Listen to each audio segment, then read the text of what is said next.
Salawat dan salam mudah-mudahan selalu tercurah dan tersampaikan kepada baginda Rasul sallallahu alaihi wasallam beserta keluarganya yang suci dan sahabat-sahabatnya sekalian. Nawaina ta'allum wa ta'lim wa tadhakkura wa tadhkir wa naf'a wal intifa' wal ifadah wal istifadah wal hatta 'ala tamassuki bi kitabillah wa sunnati rasulih wa du'a ila al-huda wa dalalata 'ala al-khair ibtigha' wajhillah wa mardatihi wa qurbihi wa sawabihi subhanahu wa ta'ala. Qala Syekhul Musannif rahimahullahu ta'ala wa nafa'ana bihi wa bi'ulumihi fid dharain amin radhiyallahu anhu wa ankum ajma'in. Melanjutkan pembahasan yang telah lewat, yaitu masalah najis. Masalah najis, yaitu najis terbagi kepada tiga: najis mughaladhah, cara membersihkannya dibasuh dengan 7 kali basuhan dengan air suci mensucikan, dan salah satunya air yang bercampur dengan tanah. Sedangkan najis muhaffafah adalah najis yang berasal daripada kencing anak laki-laki atau bayi laki-laki yang belum berumur 2 tahun, yang tidak makan apapun juga kecuali air susu ibunya. Cara membersihkannya maka cukup percikan di tempat kencingnya tersebut air suci mensucikan hingga menjadi basah. Dan yang terakhir najis mutawassitah, yaitu najis kebanyakan. Najis mutawassitah itu terbagi kepada 2. Najis mutawassitah, ada najis mutawassitah secara hukmiyah, ada secara ainiyah. Apa bedanya? Hukmiyah itu bendanya tidak ada lagi, benda najisnya sudah kada ada lagi. Sedangkan ainiyah itu masih ada benda najisnya. Maksudnya ainiyah itu apa? Dapat diraba dengan panca indera. Diraba, apa lagi? Dicium lah. Pokoknya itu diraba, ada bendanya. Ainnya ada, bendanya ada. Nah, sedangkan najis hukmiyah itu tidak ada, cuman sisa bekasnya. Nah, jadi terbagi kepada 2, najis hukmiyah dan ainiyah. Najis hukmiyah hiya allati laisa laha jirmun, yaitu najis hukmiyah itu adalah ia tidak mempunyai kenyataannya, tidak ada. Wala ta'mun lah, rasa, wala launun juga warna, wala rihun juga tidak ada bau. Contohnya seperti kabauli ghair sabi ida jappa walam tathar lahu sifatun. Seperti kepercikan kencing lalu kering. Kencingnya sedikit, cuman setetes 2. Lah, kebetulan pian banyak minum lagi. Minum 2 liter, 3 liter. Kepercikan kencingnya itu akhirnya apa? Tidak ada rasa, tidak ada bau, tidak ada warna. Cuman itu tadi najis. Kepercikan di sini misalkan, di sini ada kepercikan. Cuman tidak ada baunya, tidak ada. Rasanya makin tidak ada lagi bendanya. Warnanya apa lagi? Kenapa? Cuman sedikit najis. Nah, ini namanya najis hukmiyah. Tidak perlu dibuang dulu bendanya. Kenapa? Memang tidak ada bendanya. Paham? Jadi bagaimana? Maka cukup siramkan air langsung, maka sudah menjadi suci. Tidak perlu membuang bendanya. Tidak perlu. Jadi tidak perlu pian kucek-kucek dulu. Tidak perlu. Kenapa? Bendanya tidak ada. Cuman secara hukum dia ada. Pian ingat, waktu kita menjelaskan ada ibu-ibu anaknya kencing, lalu dipelorotin celananya, lah, dilap dengan celana tadi. Nah, dilapnya itu kan berarti secara hukum itu masih najis. Bendanya ada apa enggak? Enggak ada lagi, sudah dilap ibunya. Tetapi secara hukum itu najis. Kalau nya kena basah, maka itu kembali jadi najis. Nah, itu najis hukmiyah namanya. Tathuru bighasliha bil ma'i walau marratan wahidatan. Menjadi suci najis hukmiyah tadi dengan disiram air walau cuma 1 kali.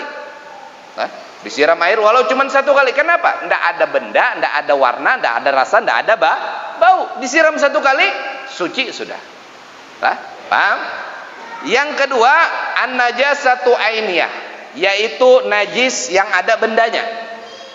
Hiya allati laha jirmun, yaitu yang ada memiliki benda.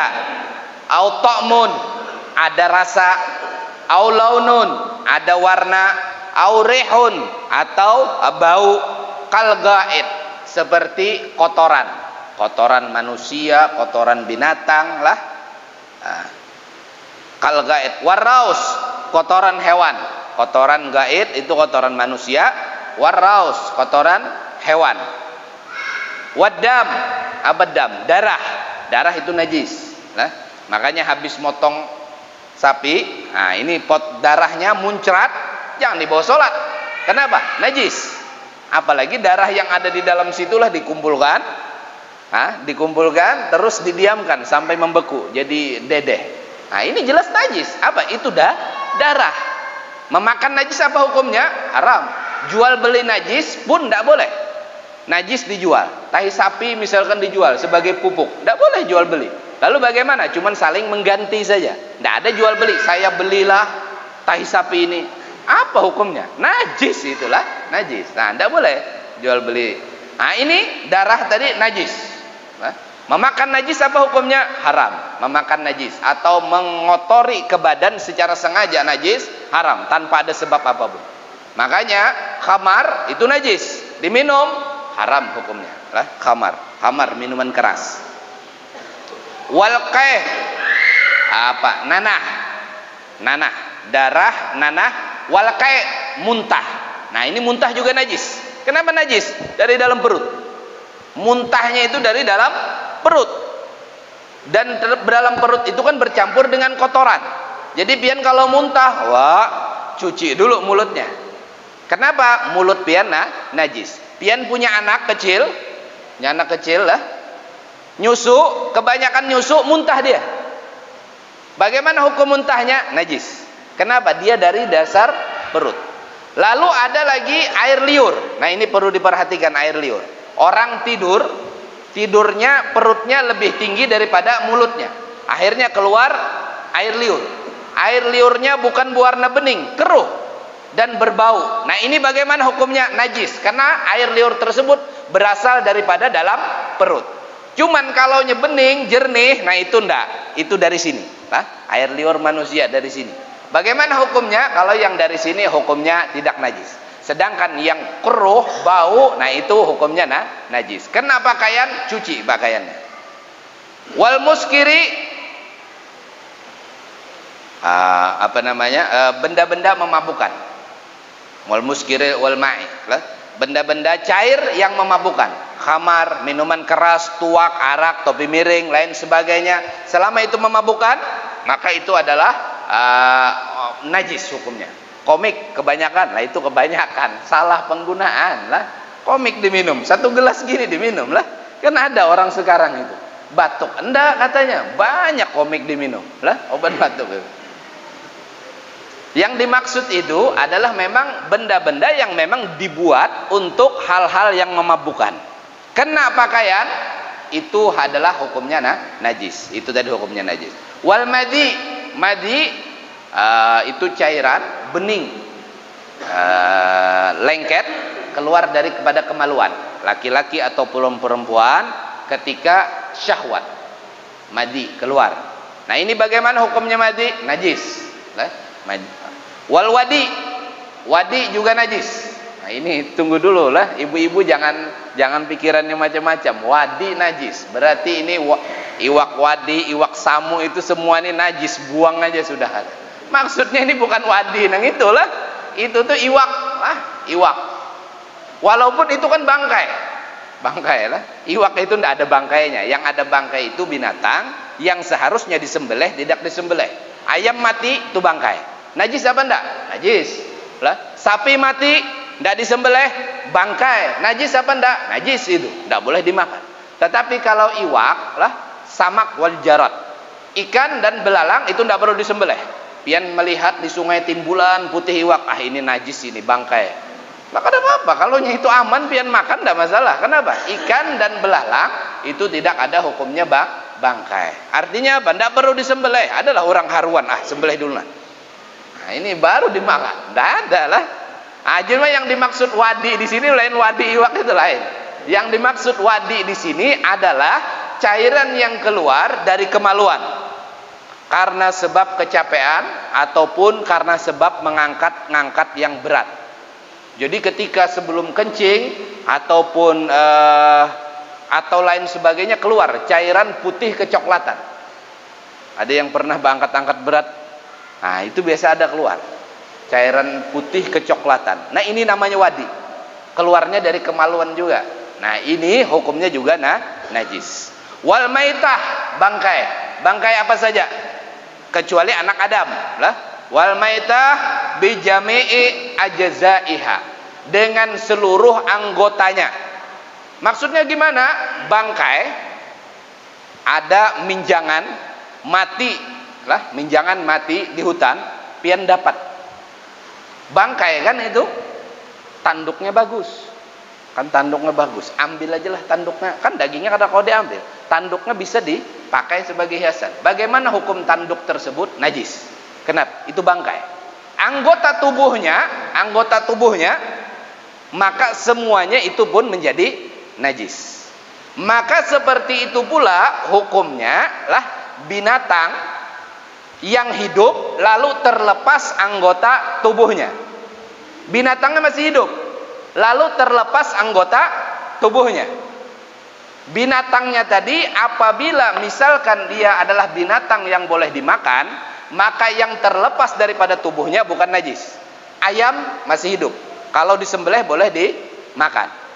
Bulunya dilepas, ini tidak najis. Kenapa? Ayam tadi kalau disembelih dia boleh dimakan, halal. Berarti bulu yang terlepas halal. Pian sholat membawa bulu ayam, ayamnya masih laur-laur di situ, pian buat dalam kantong, bagaimana? Tidak masalah, halal bulunya. Maka kebalikannya, kalaunya binatangnya masih hidup dan binatang ini kalaunya disembelih, ya jelas tidak boleh. Tidak boleh disembelih. Kenapa? Bukan hewan yang halal. Seperti apa? Kucing. Bulunya terlepas bagaimana? Maka bulu kucing tersebut dihukumi najis. Terlepas bulunya, apalagi saut telinganya lah, nang terlepas lah, di bawah dalam sholat. Bagaimana? Maka dihukumi najis. Ini kalaunya binatangnya masih hidup. Tetapi kalau sudah binatangnya mati, artinya bangkai, maka seluruh anggotanya. Tetapi kalau disembelih, maka seluruh anggotanya pun halal, seluruh anggota tubuh. Jadi kucing, bulunya di sajadah banyak apa segala macam. Bagaimana hukumnya? Najis. Keledai itu lebih halus daripada kuda. Keledai bagaimana hukumnya? Walaupun disembelih dia najis, tidak boleh. Lalu tidak boleh dimakan. Bagaimana bulunya? Maka itu juga najis. Tetapi dua hal ini, keledai dan kucing ini adalah dua binatang yang sering berkeliaran di tempat kita. Artinya orang kalau di Hadramut sana nunggang keledai, naik gunung pakai keledai, mau sholat kadang berangkatnya pakai keledai. Akhirnya apa? Di pakaian mereka nempel bulu keledai. Bagaimana? Dimaafkan. Karena dua binatang ini dia sering berkeliaran di tempat kita. Dimaafkan kalau sedikit. Sedikit itu ya berarti kada banyak lah. Kalau nyepian hibak baju lawan bulu kucing, kada apa-apa, dimaafkan juga. Indah, itu najis. Yang dimaafkan itu bagaimana? Berarti sedikit. Sedikit itu kurang daripada 3 lembar. 3 belai lah. Nah, berarti biar di dalam sejadah banyak, biar bersihkan. Nah, ini binatang. Makanya kalau binatang tersebut adalah binatang yang boleh dimakan, maka anggota tubuhnya yang terlepas itu hukumnya halal. Kalau hidup masih. Kalaunya binatang tersebut yang tidak halal terlepas anggota tubuhnya, baik itu cuman bulu, maka dihukumi najis. Maka begitu pula orang yang memakai gelang. Biasanya ada orang pakai gelang tasbih onta. Ini jelas lah ontanya disembelih, tulangnya halal berarti. Lalu ada orang pakai gelang dari kerapasnya penyu. Tidak pernah kalian lihat? Ada kan hiasan-hiasan terbuat daripada cangkang penyu. Itu penyu, ya jelas dua alam lah sudahlah. Mau disembelih ataupun tidak, berarti itu adalah bangkai. Dipakai, berarti kita memakai bagian daripada bangkai di bawah sholat tidak sah. Kenapa? Dihitung najis. Penyu tadi. Atau yang suka pakai minyak bulus. Ada yang suka pakai minyak bulus. Tahu pian bulus itu apa? Bulus itu bidawang. Bidawang atau apalah?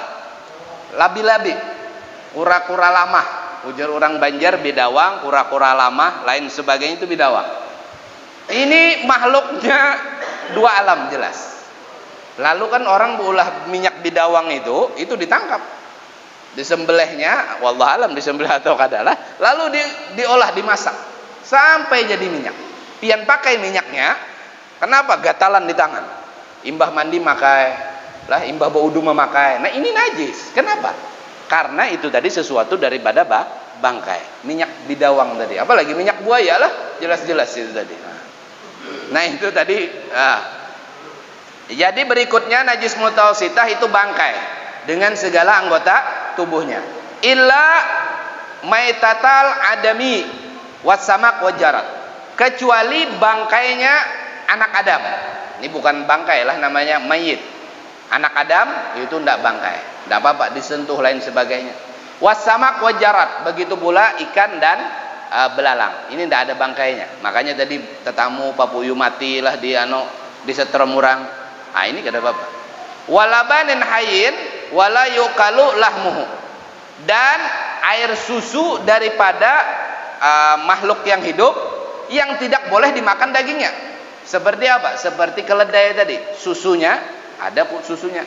Kalau kuda kan boleh dimakan lah, kuda itu boleh. Jadi kalau ada yang kudanya sakit-sakit itu disembelih tidak masalah.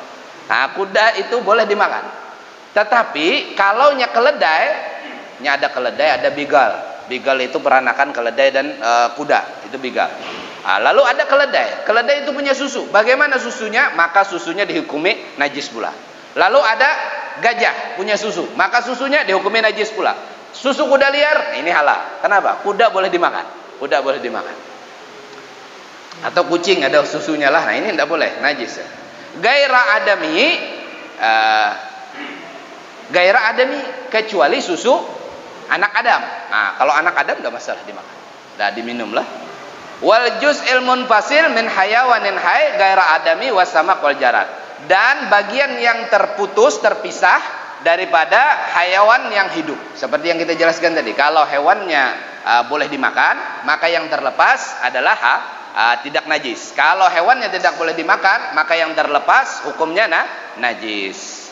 Taharatun najasati ainiyah, sedangkan menghilangkan, mensucikan najis ainiyah, yugsalu mahalluha bil ma'i hatta yazula ta'mun najasati warihuha walaunuha wala yadurru baqa'ut ta'mi. Cara membersihkan najis ainiyah, maka kita harus membasuhnya atau menghilangkan bendanya tadi. Menghilangkan rasa, menghilangkan bau, menghilangkan warna. Maka tidak apa-apa tersisa warnanya atau rasanya saja atau baunya saja, karena susahnya dihilangkan. Tapi misalkan, jadi kalau ada najis ainiyah di sini, maka kita harus hilangkan ini dulu, baru disiram. Tetapi karena susahnya menghilangkan, seperti pakaian putih yang kena darah, sudah dicuci, sudah dikasih baik clean lain sebagainya, masih tersisa warnanya. Maka tidak apa-apa kalau cuma tersisa satu lah, warnanya saja misalkan, atau baunya saja, atau rasanya saja lah. Nah ini tidak apa-apa kalau sudah berusaha menghilangkan.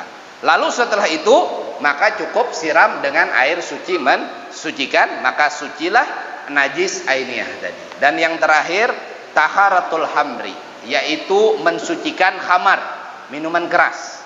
Bagaimana cara mensucikannya? Tathuru khamri ijasarat halat binafsiha, maka menjadi suci tuak dengan menjadi cuka dengan sendirinya.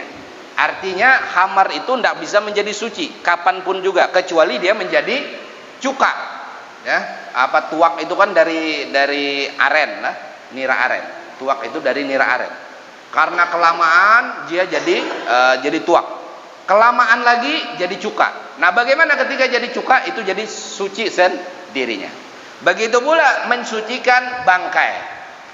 Tetapi yang dimaksud bangkai di sini adalah cukup kulitnya saja. Pian di hutan tetamu sapi mati misalkan, atau sapi orang mati.